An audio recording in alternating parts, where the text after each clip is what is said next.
बिस्मिल्लाहिर्रहमानिर्रहीम। आज 10th class का फिज़िक्स का जो टॉपिक है बहुत इम्पोर्टेंट है। शॉर्ट क्वेश्चन में भी आता है और लॉन्ग क्वेश्चन में भी आ जाता है। और टॉपिक का नाम है टोटल इंटरनल रिफ्लेक्शन। शॉर्ट में भी आता है, लॉन्ग में भी आता है, और इससे जो रिलेटेड न्यूमेरिकल और एग्जांपल्स हैं ये भी पेपर में आती रहती हैं। बल्कि इस साल जो 2020 का जो पेपर हुआ था बोर्ड लेवल पे उसमें भी ये इस तरह के क्वेश्चन आए हुए थे। तो इस वर्ड से समझने की कोशिश करें, थोड़ा कॉन्सेप्ट के साथ है ये टॉपिक है टोटल इंटरनल रिफ्लेक्शन। अब टोटल इंटरनल रिफ्लेक्शन समझने से पहले जो हमने 9th जो लेक्चर था वो था रिफ्रैक्शन के मुतालिक। रिफ्रैक्शन किसे कहते थे कि जब भी कोई वेव्स एक मीडियम से दूसरे मीडियम में दाखिल होती है then it will deviate from its path. बेहतर होगा अगर आप लेक्चर नंबर 10 को ऑब्जर्व करें तो इससे पहले लेक्चर नंबर 9 को गौर से दोबारा से सुन लीजिएगा ताकि ज़रा आसानी हो। रिफ्रैक्शंस दो केस वहाँ पे हमने डिस्कस किए थे। जब एक दफ़ा रेयर आती थी, रेयर मीडियम से डेंसर मीडियम में एंटर होती है, और दूसरा जो सा था कि अगर रे डेंसर मीडियम से रेयर मीडियम में दाखिल हो तो फिर क्या होगा। तो जब भी कोई रे, मेरे पास ये एक गिलास है, शीशा है, इसमें से रे डेंसर से अब दाखिल होनी है किधर, रेयर मीडियम में। टोटल इंटरनल रिफ्लेक्शन में ये डिस्कस किया जाएगा कि रे कहाँ से कहाँ एंटर होनी है, डेंसर मीडियम से रेयर मीडियम में। लिहाजा लेक्चर नंबर 9 को भी आप थोड़ा सा गौर से सुन लीजिएगा अगेन। ये इंसिडेंट रे है हमारे पास, इंसिडेंट रे। अब ये जो पॉइंट है ये इंसिडेंट पॉइंट कहलाएगा। अगर इस इंसिडेंट पॉइंट पे मैं एक नॉर्मल ड्रा करूँ, अपवर्ड भी एंड डाउनवर्ड, रेयर मीडियम में भी और डेंसर मीडियम में भी।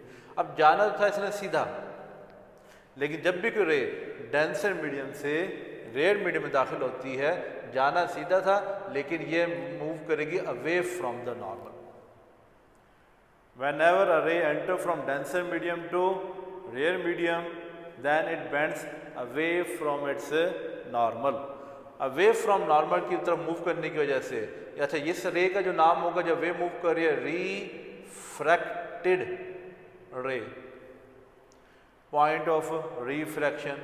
ये जो एंगल बना इस वक्त किस किस दरमियान है, रिफ्रैक्टेड रे and the normal at the point of refraction. इस एंगल का नाम होगा एंगल ऑफ रिफ्रैक्शन या रिफ्रैक्टेड एंगल, रिफ्रैक्टेड एंगल। और इंसिडेंट रे और नॉर्मल के दरमियान ये जो एंगल आ रहा है ये मेरे पास कहलाता है एंगल आई, इंसिडेंट एंगल। और जब भी रे एंटर करती है फ्रॉम डेंसर मीडियम से रेयर मीडियम में, तो ये जो एंगल आर होता है ये हमेशा एंगल आई से बड़ा होता है, ग्रेटर होता है। एंगल आर एंगल आई से ग्रेटर होता है जब भी लाइट एंटर करती है डेंसर मीडियम से रेयर मीडियम में। ये सिचुएशन होती है कुछ। अब ये नॉर्मल है, रे इस साइड पे जा रही है। अगर ये थोड़ा सा मजीद बैंड हो, मतलब ये मेरे पर रे थी, ये मेरा नॉर्मल है, इस वक्त रे इस साइड पे जा रही है, अगर थोड़ा सा मजीद बैंड हो तो आप ऑब्जर्व करें कितना एंगल बन जाएगा। यहाँ से एंगल शुरू हो रहा है, थोड़ा यहाँ तक जाने से एंगल है, तो ये 90 का नहीं बन जाता, थोड़ा सा आगे चलाया जाए। तो इस वक्त एंगल आर ऑलमोस्ट 70 या 75 या 80 का इस वक्त मौजूद है। और एंगल आई की बात करूँ समझाने के लिए मैं बात कर रहा हूँ, ये जो एंगल आई है यहाँ से लेकर यहाँ तक है, ये तकरीबन 40 डिग्री है। अगर टोटल आगे तरफ जाए तो फिर कहीं जाके 90 डिग्री बनता है। तो ये दो वैल्यूज मैं यहाँ पे लिखता हूँ, एंगल आई और एंगल आर। इस वक्त एंगल आर ऑलमोस्ट 80 डिग्री है और एंगल आई जो है मेरे पास कितने डिग्री है, 40 डिग्री है, तकरीबन से हाफ चल रहा है। अगर इस एंगल आई को मैं थोड़ा बढ़ाऊँ ना, एंगल आर भी बढ़ेगा। क्या अगर एंगल आई को मैं 45 कर देता हूँ तो एंगल आर मेरे पास कितना हो जाता है, 85 बढ़ जाएगा।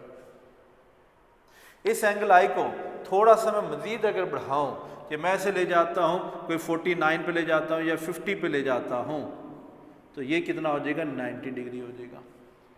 अब इस थर्ड पॉइंट की अगर मैं डायग्राम बनाऊँ, इस थर्ड पॉइंट के लिए ये डायग्राम बनाऊँ, इसी को दोबारा बनाई जाए तो कुछ ऐसे बनेगी कि ये मैंने एंगल आई बढ़ाया, ये नॉर्मल आ गया हमारे पास, तो एंगल आर कितने का बन रहा है 90 का। 90 का रे का मतलब क्या होगा, इस साइड पे मूव करेगी, ये एंगल आर कितना आ गया 90 डिग्री। और ये जो एंगल है ये 45 है, ये 40 है, ये कुछ हर मटेरियल के लिए अलग अलग हो सकता है। आर कितना आया 90 डिग्री। अब ये जो सिचुएशन है ना, जो सेकंड डायग्राम है, इसके लिए एक बहुत इंपॉर्टेंट डेफिनेशन आती है क्रिटिकल एंगल की। कौन सा angle, critical angle. Critical angle किसे कहते हैं कि ये इंसिडेंट एंगल, उस इंसिडेंट एंगल को क्रिटिकल एंगल कहते हैं जिसका एंगल ऑफ रिफ्रैक्शन कितने डिग्री हो, 90 डिग्री हो, तो उस पर्टिकुलर एंगल को हम क्या नाम देते हैं, क्रिटिकल एंगल का नाम दिया जाता है। दोबारा रिपीट करूँ क्रिटिकल एंगल के लिए कि वो incident angle and denser medium whose angle of refraction is 90 degree in rare medium, that particular incident angle is called critical angle। ये जो एंगल है मेरे पास इस वक्त जब R कितना है 90 डिग्री है, इस इंसिडेंट एंगल को क्रिटिकल एंगल का नाम दिया जाता है। अगर आप पेन ऑफ 44 जहाँ पे हमारा टॉपिक है टोटल इंटरनल रिफ्लेक्शन, उसके पैराग्राफ की नंबर 4 लाइन को ऑब्जर्व करें, ये अंडरलाइन भी कर लेंगे, क्रिटिकल एंगल की डेफिनेशन है। नंबर 4 लाइन अंडरलाइन करें कि for a particular angle of incident whose angle of refraction, gap डाल के आप लिख सकते हैं is incident angle is 90 degree, the particular incident angle whose angle of refraction is 90 degree in the rare medium, that incident angle is called critical angle. अब इस diagram से एक छोटा सा फार्मूला भी ड्राइव होता है, और वो फार्मूला क्या है, द गौर से देखें, ये जो रे है किस मीडियम से किस मीडियम में एंटर कर रही है, रेयर से डेंसर में कर रही है, डेंसर से रेयर में कर रही है, यहाँ पर डेंसर से रेयर में एंटर कर रही है। तो एक टॉपिक पढ़ा था लेक्चर 9 में स्नेल्स लॉ। स्नेल्स लॉ का फार्मूला था एन से रिप्रेजेंट करते हैं Snell's law, refractive index n is equal to sine i by sine r, लेकिन sine i by sine r is equal to n कब होगा, जब रे एंटर करती है रेयर मीडियम से डेंसर में, और जब डेंसर से रेयर में एंटर कर रही हो तो यही फार्मूला मेरे पास बन जाता है n is equal to sine r by sine i. कब, जब लाइट एंटर करती है डेंसर मीडियम से रेयर मीडियम में, तो ये रेसिप्रोकल हो जाता है। अब इसमें अगर वैल्यूज पुट करूँगा, कौन सी वैल्यूज पुट की जाए, एन रिफ्रैक्टिव इंडेक्स है, आर क्या था रिफ्रैक्टेड एंगल, आई क्या चीज़ है इंसिडेंट एंगल। अगर रिफ्रैक्टेड एंगल 90 लिखूँ तो आई के बदले में क्या लिख सकता हूँ, क्रिटिकल एंगल। तो ये जो फार्मूला है n is equal to sine r के बदले 90 डिग्री, अगर आर 90 हो तो उसमें जो इंसिडेंट एंगल होता है उसे क्या बोला जाता है, क्रिटिकल एंगल का नाम दिया जाता है। N is equal to sine 90 degree divide by sine c. अब साइन 90 अगर आप कैलकुलेटर से लिया जाए तो वो आता है 1, और नीचे मेरे पास क्या आ रहा है साइन सी क्रिटिकल एंगल। तो रिफ्रैक्टिव इंडेक्स मालूम करने का एक और हमारे पास फार्मूला आ जाता है n is equal to 1 by sine c. तो रिफ्रैक्टिव इंडेक्स मालूम करने के 2-3 फार्मूले आपने पढ़े। एक फार्मूला पढ़ा Snell's law n is equal sine i by sine r, फिर एक स्पीड ऑफ लाइट से हमने रिफ्रैक्टिव इंडेक्स का फार्मूला पढ़ा था n is equal to c by v, जहाँ पे सी था speed of light in air और v था speed of light in that particular medium whose refracting index to be calculated or measured। n is equal to third formula आ गया 1 by sine सी। इससे भी example भी बहुत important है जो सॉल्व होती हैं, और 11 न्यूमेरिकल होगा वो भी जो आंसर होगा इसी फार्मूले से हमारा क्या होगा सॉल्व होगा। n is equal to 1 by sine c, where n for refractive index table था, रिफ्रैक्टिव इंडेक्स था वो भी इंपॉर्टेंट है बहुत ज़्यादा, एमसीक्यूज में बार बल्कि सारे बोर्ड में क्यूबिक जर्कोनिया के एमसीक्यूज में पूछा गया था उसका रिफ्रैक्टिव इंडेक्स कितना होता है, साथ में सी क्या चीज़ है क्रिटिकल एंगल। अच्छा क्रिटिकल एंगल भी है ना 2-3 आपको ज़बानी याद होनी चाहिए। क्रिटिकल एंगल यहाँ मैं साइड में लिखता हूँ, critical angle of water, critical angle of glass and critical angle of diamond. ये 3 ऐसे हैं जो बार बार एमसीक्यूज में आ जाते हैं और आपको कहीं ना कहीं साइड पे लिखे नज़र भी आएंगे। तो क्रिटिकल एंगल ऑफ वाटर जो सा होता है वो ऑलमोस्ट 48.8 डिग्री या मैं 49 डिग्री भी लिख सकता हूँ, आ जाता है paper. Critical angle of glass जो सा है वो हमारे पास आ जाता है 42 डिग्री। ग्लास का क्रिटिकल एंगल कितना होता है 42 डिग्री, कि 42 डिग्री से जो ही कोई रे बढ़ेगी तो आगे रिफ्लेक्ट करेगी, वो भी हम बताते हैं आपको। वाटर का कितना होता है 49 डिग्री, और डायमंड का जो रिफ्रैक्टिव क्रिटिकल एंगल होता है वो हमारे पास होता है 24 डिग्री। तो ये तीनों एंगल भी आपको क्या होना चाहिए, याद होने चाहिए। जहाँ पे रिफ्रैक्टिव इंडेक्स का टेबल है वहाँ पे साइड पे लिख लीजिएगा, इंपॉर्टेंट होगा। तो क्रिटिकल एंगल की डेफिनेशन भी हमने पढ़ी कि angle of incident whose angle of refraction is 90 degree, that incident angle is called critical angle। ये डायग्राम थी। अच्छा, अगर मैं इसे थोड़ा सा मजीद बढ़ाऊं कि ये 50 डिग्री था इंसिडेंट एंगल, आर मेरे पास 90 assumptions है, मैंने वैसे फ़र्ज़ किया। अगर मैं इसको थोड़ा मजीद बढ़ा देता हूँ 55 डिग्री कर दूँ तो ये भी बढ़ेगा नहीं बढ़ेगा? बढ़ेगा। 90 से क्या होगा, आगे जाएगा। अब जो ही ये 90 से आगे जाएगा तो क्या रेयर मीडियम में आ जाएगा या दोबारा से डेंसर मीडियम में आ जाएगा? ये दोबारा से 90 के बाद जो ही जाएगा तो ये दोबारा से डेंसर मीडियम में आ जाएगा। अगर इसी में रे डायग्राम बनाऊं तो रे डायग्राम कुछ ऐसे बनेगी, थर्ड जो सी है कि अगर आई एंगल ग्रेटर हो जाए किससे, क्रिटिकल एंगल से। क्रिटिकल एंगल कौन सा था, जब आर 90 था। अगर आई ग्रेटर हो जाए किससे, क्रिटिकल एंगल से, तो ये जो रे है दूसरे मीडियम में नहीं जाती बल्कि पहले मीडियम में ही वापस आ जाती है। और पहले मीडियम में वापस आ जाने को हम क्या कहते हैं, रिफ्लेक्शन। और इस रिफ्लेक्शन को बोला जाता है टोटल इंटरनल रिफ्लेक्शन। कि when angle of incident is greater than critical angle then the no refraction occur. Refraction हुई नहीं, दूसरी मीडियम में रे गई ही नहीं, बल्कि किधर आ जाती है, पहले मीडियम में ही वापस आ जाती है। इस पहले मीडियम में वापस आ जाने को ऑल लॉज ऑफ रिफ्लेक्शन ओबे करती है कि इस वक्त एंगल आर अब रिफ्रैक्टेड एंगल नहीं है बल्कि रिफ्लेक्टेड एंगल है। ये दोनों आपस में क्या होंगे, इक्वल होंगे और बाउंस बैक कर जाते हैं ना same medium. This is called total internal reflection. Total internal reflection definition इसी टॉपिक के अंदर अगर आप 7th लाइन चेक करेंगे, 7th लाइन का जो लास्ट वर्ड है वहां पे लिखा होगा व्हेन। तो व्हेन से अंडरलाइन की जाएगी टोटल इंटरनल रिफ्लेक्शन डेफिनेशन। लेकिन इससे पहले क्रिटिकल एंगल डेफिनेशन भी आनी चाहिए कि whenever angle of incident is greater than critical angle then no refraction occurs, all the rays which have greater than critical angle incident जो सा होगा हमारे पास come back into the same medium, this is called total internal reflection। तो ये हमारा topic था total reflection. इसमें सबसे पहले तो याद होना चाहिए क्रिटिकल एंगल की डेफिनेशन, और ये जो रेज उनसे किस मीडियम से किस मीडियम में जा रही है ये भी अच्छे तरीके से पता होना चाहिए। तो ये किस मीडियम से किस मीडियम में जा रही है, डेंसर से रेयर में। एक और चीज़ है, शॉर्ट में पूछे थे कि टोटल इंटरनल रिफ्लेक्शन के लिए कितनी कंडीशन होती हैं।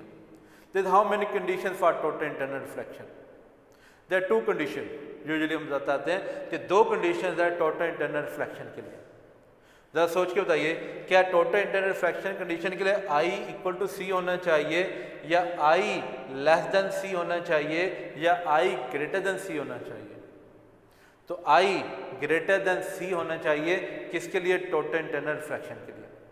The angle of incident should be greater than critical angle and the ray should be enter from denser medium to rare medium। कि जब भी कोई रे डेंसर से रेयर की तरफ जा रही हो और उस वक्त एंगल आई एंगल सी से बढ़ जाए तो रे फिर जो सा होगा बाउंस बैक कर जाएगी in same medium. This is called total internal reflection. और यही दो कंडीशन बनती है कि एंगल आई ग्रेटर देन होना चाहिए सी से and the ray should be enter from denser medium to rare medium. There are two condition for total internal reflection. अब ये तीन डायग्राम है। फेडरल बोर्ड में तो अच्छा ये पूछ लिया जाता है, डायग्राम दे दिया जाता है, उन्हें कहा जाता है लेबल करो। रे जब आउटसाइड पे जा रही है तो एंगल आई लेस देन सी है। जब रे ग्रेस करती जा रही है सरफेस से 90 डिग्री पर तो ये इस वक्त एंगल आई जो सा वो किसके बराबर है, एंगल सी के इक्वल है। और जब रे एंटर हो जाती है ना सेम मीडियम तो उस वक्त जो एंगल आई है वो हमारे पास क्या होता है, ग्रेटर देन सी होता है, यानी ग्रेटर देन क्रिटिकल एंगल होता है एंगल आई। नाउ इसी से रिलेटेड होगा, अच्छा मेरी कोशिश होती है कि जो टॉपिक होता है उसी के साथ जो न्यूमेरिकल होते हैं उन्हें साथ साथ करवा दिया जाए। न्यूमेरिकल नंबर 11 हमने पहला और चौथा न्यूमेरिकल किया था, अब मैं न्यूमेरिकल जो उनसे न्यूमेरिकल नंबर 11 समझाने की कोशिश की जा रही है। 11 न्यूमेरिकल के दो पार्ट्स हैं।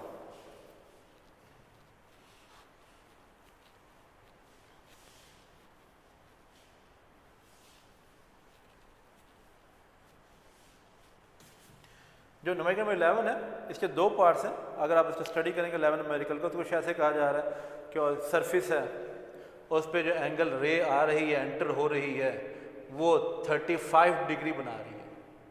How many angle of incident is 35 degree आज सरफेस में एंटर हो रही है, और इस वक्त इसका एंगल आर जो सा है वो क्या करना है मालूम करना है, जबकि मीडियम का रिफ्रैक्टिव इंडेक्स है 1.25। अभी यहाँ तक फिलहाल एक हाफ पार्ट है वो समझाया जा रहा है कि रे जो सी आर सरफेस पे एंटर कर रही है at the angle of 35 degree. Find the angle of refraction if the refractive index of the medium is 1.25 degree. अब लाइट एंटर करिए रेयर मीडियम से डेंसर मीडियम है यहाँ पर पहले हिस्से में, तो फार्मूला कौन सा लगाएगा, n is equal to Snell's law sine angle i divided by sine angle are.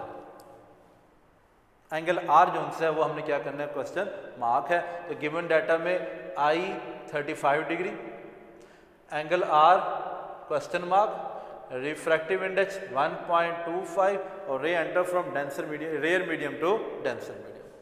Solution n is sine i by sine r, n की वैल्यू 1.25, साइन आई कितना है 35 डिग्री और साइन आर हमने क्या करना है मालूम करना है, ये एंगल आर। साइन 35 अगर आप कैलकुलेटर पे लें तो हमारे पास आता है 0.5735 और नीचे मेरे पास क्या था साइन आर। साइन आर अगर इधर डिवाइड हो रहा है तो मैं उस साइड पे ले जाके इसे मल्टीप्लाई कर सकता हूं, तो आप क्या कर सकते हैं कि 1.25 multiply by sine angle r. अब 1.25 तो मल्टीप्लाई हो रहा है, इधर आगे क्या हो सकता है डिवाइड, तो साइन आर 0.5735 डिवाइड बाय 1.25। अब इन्हें क्या किया जाए डिवाइड, इन दोनों को अगर डिवाइड किया जाए तो साइन एंगल आर मेरे पास है 0.4588 डिवाइड करने से कैलकुलेटर से डिवाइड कर सकते हैं। हमने एंगल आर मालूम करना है, ये साइन है। 9th क्लास में जैसे आपने पढ़ा था tan अगर उधर मल्टीप्लाई जब इस साइड पर आता है तो tan इनवर्स हो जाता है, तो ये मेरे पास एंगल आर बन जाएगा साइन इनवर्स 0.4588, साइन इनवर्स 0.4588। अब कैलकुलेटर में आप क्या करेंगे, पहले शिफ्ट का बटन दबाएंगे फिर साइन का बटन दबाएंगे। जो ही शिफ्ट और साइन का बटन दबाएंगे तो वहां पे साइन इनवर्स स्क्रीन पे लिखा आ जाएगा। जब साइन इनवर्स स्क्रीन पे लिखा आ जाए तो उसकी वैल्यू लिख दी जाए। साइन इनवर्स 0.488 अगर लिख दिया जाए, अगर मैं साइन इनवर्स लूँ तो 27.31 आएगा, क्योंकि ये एंगल है लिहाजा इसके साथ कौन सा साइन है डिग्री। तो ये एक इससे हाफ पार्ट हुआ। इसके बाद न्यूमेरिकल के स्टेटमेंट को दोबारा अगर आप पढ़ें तो कहते हो क्रिटिकल एंगल भी मालूम करें। इसका रिफ्रैक्टिव इंडेक्स इतना ही है 1.25 और इसका क्रिटिकल एंगल भी क्या करना है मालूम करना है, जिससे सेकंड पार्ट में बात कर रहा है। इसी टॉपिक से ऊपर नीचे दो एग्जांपल्स हैं, वो भी दोनों इंपॉर्टेंट है। उसमें भी क्रिटिकल एंगल मालूम करना है, एंगल आर मालूम करना है, सिर्फ नंबर्स डिफरेंट है। तो नंबर डिफरेंट कोई इश्यू नहीं रखता है। आपके पास अगर यहाँ पे 35 डिग्री के बदले 40 डिग्री आ जाता है, 20 डिग्री आ जाता है, n के बदले 1.25 के बदले 1 आ जाता है या 5 आ जाता है या 2 आ जाता है, कोई भी नंबर हो, मेथड अगर आपको समझ में आ जाता है तो आप उसे इम्प्लीमेंट कर सकते हैं easily. Now this one same refractive index है, लेकिन क्या कह रहा है क्रिटिकल एंगल मालूम करना। अब क्रिटिकल एंगल का भी फार्मूला हमने ड्राइव किया था, और वो फार्मूला क्या था सोल्यूशन में, n is equal to 1 by sine angle c।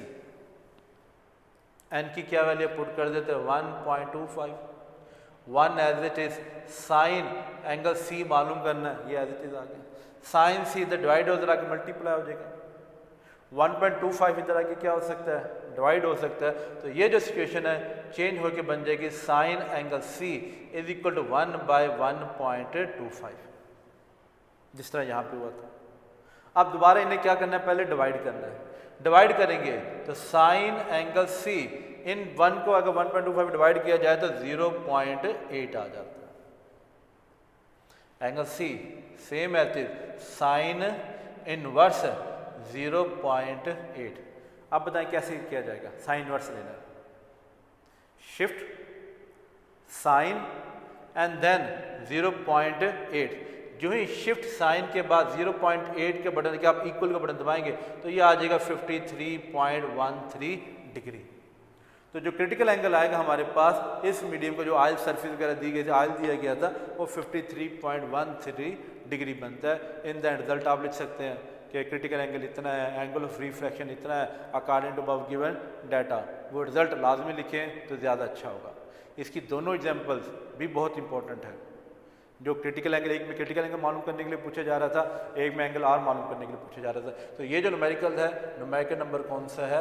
11, जो किस टॉपिक से रिलेट करता था? हमारा टोटल इंटरनल रिफ्लेक्शन से रिलेट करता था। टोटल रिफ्लेक्शन आगे एप्लीकेशन है, वो इंशाल्लाह नेक्स्ट जो लेक्चर होगा वो उसमें डिस्कस किया जाएगा। अगर इसमें अभी भी कोई चीज़ ना समझ में आए तो आप मुतल्लिका टीचर से पूछ सकते हैं, मुझसे पूछ सकते हैं, ये तमाम चीज़ें जो उनसे होगी। Hope understand.